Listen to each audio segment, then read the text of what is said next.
শুভ সকাল। নতুন একটি দিন, নতুন একটি সময়, নতুন একটা ব্লগ তোমাদের সামনে। কথা বলতে তো সত্যি খুব ভালোবাসি, সবার সাথে সব ভালো রকমভাবে।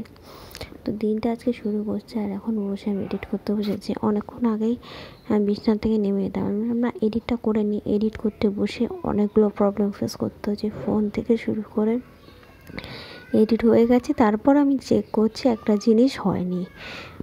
বাহ, এতক্ষণ পরে শুধু শুধু আমার নেটটাও যাচ্ছে। যাব বাড়ির দিকে, ভাল লাগছে না, তাই যাব। বিকালবেলা তো অ্যাজ ইউজুয়াল ফিরেও আসবো। ঠান্ডা তো প্রচণ্ড জমিয়ে পড়ছে, তাই একটু দেরি করে ঘুম থেকে উঠছি। এবার আজকে উঠে গেছিলাম, আমি ভাবলাম যে না, একটু পরে বাকি কাজ আমি শুরু করব। আর এখন তোমাদের সাথে বাকি কথাবার্তা আমি সব স্টার্ট করে দিলাম, আর ব্লগটা এখান থেকে শুরু করছি।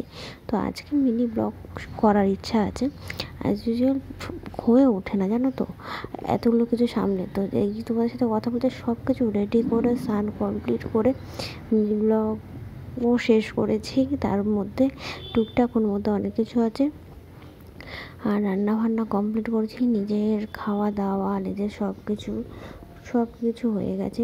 গর্ভশীকাল এই কুর্তিটা পরেছি, এমনি বললাম ঠান্ডার মধ্যে ঠান্ডা লাগতেই পারে, কিন্তু না, বিকালবেলা তো গায়ে সোয়েটার বা হুডি জ্যাকেট কিছু একটা দিয়ে নেবো, তো অসুবিধা নেই।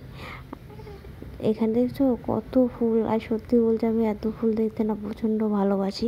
ঠাকুরের সিংহাসনে ভরে ভরে ফুল থাকবে, সেটা আমার দেখতে প্রচুর ভালো লাগে। এদিকে আমি বিকালবেলা চলে এসে শুধুমাত্র এইটুকুনি জানলাটা খোলা আছে, বাড়ি থেকে কাজ কিছু একটুকুনি খুলে রেখেছি, তাতেই প্রচণ্ড পরিমাণে ঠান্ডা ঢুকছে। এত পরিমাণে ঠান্ডা ঢুকছে কি বলবো তোমাদের সাথে, সেটাই শেয়ার করার জন্য দেখালাম যে এত ঠান্ডা ঢুকছে এখান থেকে। আমার একটা ছোটো জানলা দিই, কৌটোগুলো শুকিয়ে গেছে পুরোপুরি। তো এখন এগুলো ভরবো, কালকেই ভরে রাখবো।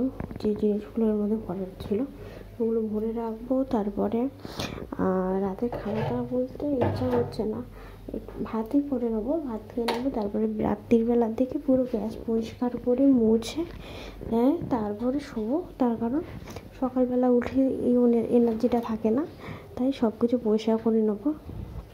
তোমার সাথে কথা বলছি, ঠান্ডায় কুক করাচ্ছে রীতিমতো, এত বেশি ঠান্ডা লাগছে আমার। তো চলো টাটা, তোমরা ভালো থেকো, সুস্থ থেকো। আবার নতুন একটা দিন, নতুন একটা সময় তোমাদের সামনে।